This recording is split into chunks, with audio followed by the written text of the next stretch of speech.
Assalamualaikum warahmatullahi wabarakatuh. Perkenalkan, nama saya Muhammad Ridwan dengan NIM 811119064, nomor absen 14. Eh, Kesempatan kali ini saya akan menjelaskan tentang materi mata kuliah hukum internasional, yaitu tentang penyelesaian sengketa internasional. Pandangan klasik menyebutkan bahwa sengketa internasional itu disebut juga sebagai sengketa antar negara. Mengapa demikian? Karena pada zaman dahulu subjek hukum internasional hanya sebatas negara saja. Kemudian semakin berkembangnya zaman, semakin berkembang pula subjek hukum internasional. Subjek hukum internasional tidak hanya tentang negara saja, namun juga individu dan juga organisasi di luar negara. Maka dari itu, sengketa internasional pada saat ini bisa dimaknai sebagai sengketa antar negara dengan negara, negara dengan subjek hukum bukan negara ataupun selain negara, dan juga subjek hukum selain negara satu dengan yang lain. Menurut Stark, secara garis besar, hukum penyelesaian sengketa hukum di hukum internasional itu dapat dikategorikan menjadi dua. Yang pertama adalah cara-cara penyelesaian secara damai, kemudian ada cara-cara penyelesaian dengan cara kekerasan. Ada juga muncul baru, yaitu penyelesaian sengketa dengan cara diplomatik. Cara penyelesaian secara damai apa itu? Yaitu apabila ada pihak-pihak yang bersengketa, baik itu negara maupun subjek hukum bukan negara, menyepakati untuk menemukan suatu solusi bersama yang bersahabat secara damai. Munculnya sengketa secara damai ini didasari pada pasal 1 Konvensi mengenai penyelesaian sengketa secara damai, kemudian dikukuhkan pada pasal 2 ayat 3 pasal 2 ayat 3 Piagam PBB. Dan selanjutnya ada deklarasi tentang prinsip-prinsip hukum internasional mengenai hubungan bersahabat dan kerjasama antar negara. Dalam deklarasi tersebut meminta agar pihak-pihak yang bersengketa, baik negara maupun subjek hukum bukan negara, untuk menyelesaikan sengketanya dengan damai, serta mengedepankan aspek perdamaian internasional sehingga keamanan internasional dan keadilan internasional tidak terganggu. Kemudian menurut Stark pula, metode penyelesaian sengketa internasional secara damai dapat dibagi menjadi 4. Yang pertama adalah arbitrase, kemudian ada penyelesaian yudisial, yang ketiga ada negosiasi, yang keempat ada penyelesaian di bawah naungan organisasi Perserikatan Bangsa-Bangsa. Kemudian ada juga prinsip-prinsip penyelesaian sengketa internasional. Yang pertama adalah prinsip itikat baik. Apa itu? Prinsip ini mensyaratkan serta mewajibkan adanya itikat baik dari para pihak yang bersengketa dalam menyelesaikan sengketanya. Prinsip ini tercantum dalam Deklarasi Manila, Section 1, Paragraph 1. Kemudian dalam Treaty of Amity and Cooperation in Southeast Asia atau Bali Concord pada bagian persyaratan pertama, serta pasal 13 Bali Concord.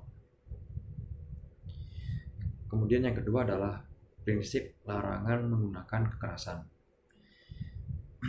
Prinsip ini melarang para pihak yang terlibat dalam sengketa untuk menggunakan kekerasan dalam menyelesaikan sengketanya.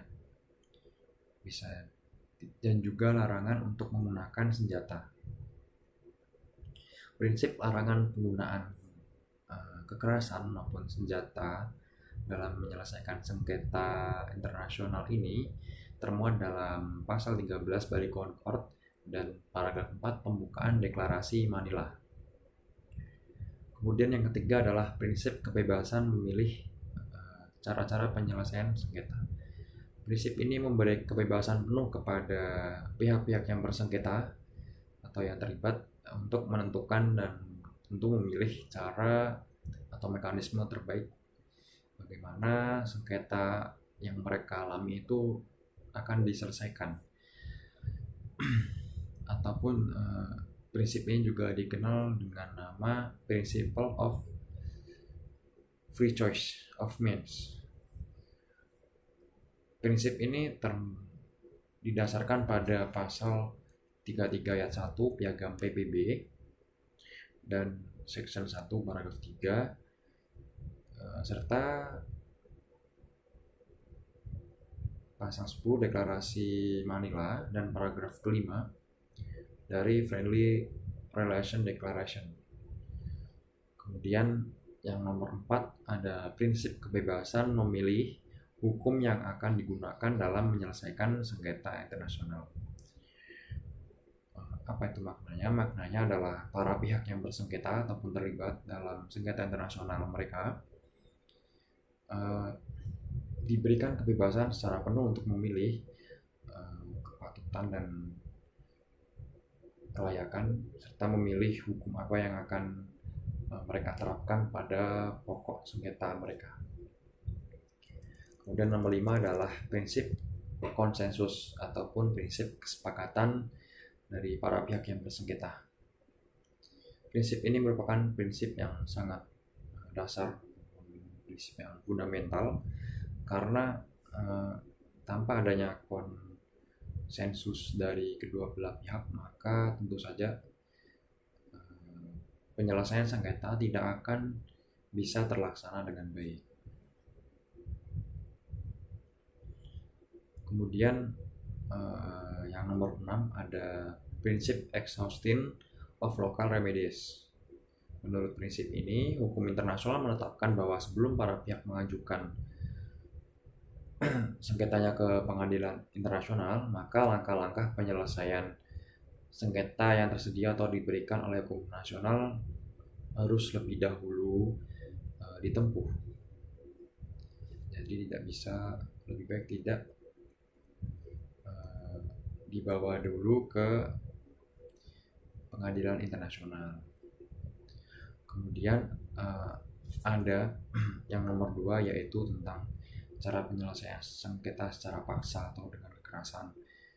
Dari penyebutannya sudah dapat diketahui bahwa maknanya yaitu apabila solusi yang dipakai atau digunakan melalui jalan kekerasan atau perang. Namun hal ini tidak dianjurkan karena tentu saja berdampak negatif bagi negara yang mengalami sengketa maupun negara-negara yang tidak mengalami sengketa tidak bersengketa secara langsung.